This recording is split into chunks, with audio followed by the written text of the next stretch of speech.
High-stakes talks between the United States and Iran ended in Islamabad after 21 hours of negotiations without a deal. The meeting was the highest-level face-to-face engagement between Washington and Tehran since the 1979 Islamic Revolution. U.S. Vice President J.D. Vance, who led the American delegation, said Iran refused to accept the Washington's term. According to Vance, the United States demanded a clear commitment from Iran not to develop nuclear weapons or the capability to rapidly build them. Iran rejected that framing. Tehran said no one expected an agreement in a single session, signaling that negotiation could continue through the regional diplomacy. Pakistan, which hosted the negotiations, called on both sides to preserve the fragile ceasefire and continue dialogue. Foreign Minister Ishaq Dar thanked Washington and Tehran for recognizing Pakistan's mediation efforts and urged both parties to keep working towards a durable peace in the region.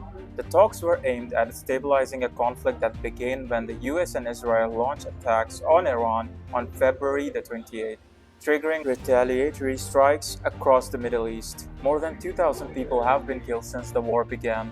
At the same time, a new confrontation has emerged at the sea. The US military said 2 American destroyers traveled through the Strait of Hormuz, part of an operation to clear mines and reopen the vital shipping lane. The waterway carries about 1/5 of the world's oil and gas supplies, making it one of the most strategic choke points in global trade. But Iran quickly denied the claim.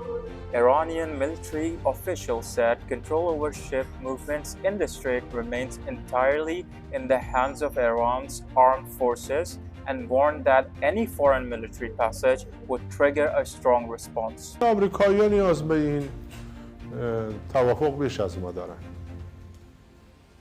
وقتی که نیاز دارن باید هم شروط هم پیش شرط‌ها رو بپذیرن. نپذیرن ما کار خودمون رو می‌کنیم. ما راه خودمون رو میریم.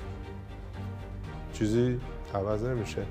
تازه خیلی اگر دقت کنین شبا مردم ما اصلا از این که ما رفتیم توی مذاکره خیلی ناراحتن. به زبانم میارن. میگن ما باید این رژیم صهیونیستی و آمریکا رو بیشتر از این تنبیه میکردیم. در این نظام کنترلی جدید بر پایه خدمات، ایمنی، محیط زیست و امنیت که اینا ارکان اصلی است، عوارضی تعیین میشه. البته اینها باید در دولت، در هیئت دولت، در آیین‌نامه اجرایی دیده بشه. ما در مجلس خیلی به این جزئیات نمیپردازیم، اما مهم هست که در قانون گذاری بگیم که دولت باید از تاریخ تصویب این قانون باید دیگه یه نظام مدیریتی کنترلی در تنگه هرمز و خلیج فارس داشته باشه و هر شناوری که میخواد بیاد مبتنی بر منافع ملی وارد بشه.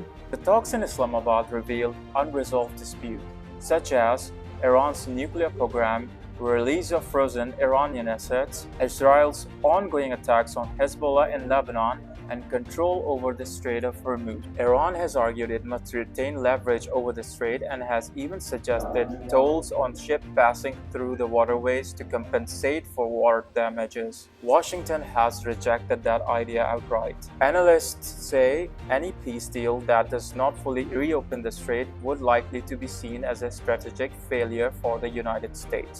Despite the talks ending without an agreement, US President Donald Trump insisted that the United States already holds the advantage. Posting on social media, he said Iran is losing big and argued the US has already weakened Iran's military capabilities after 6 weeks of war. But some of Washington's broader goals, including ending Iran's nuclear program or forcing regime change, remain unresolved, while Iranians stay defiant. For now, the ceasefire is still holding, but with negotiations stalled and tensions rising again in the Strait of Hormuz, the question is whether diplomacy can keep the war from escalating once more.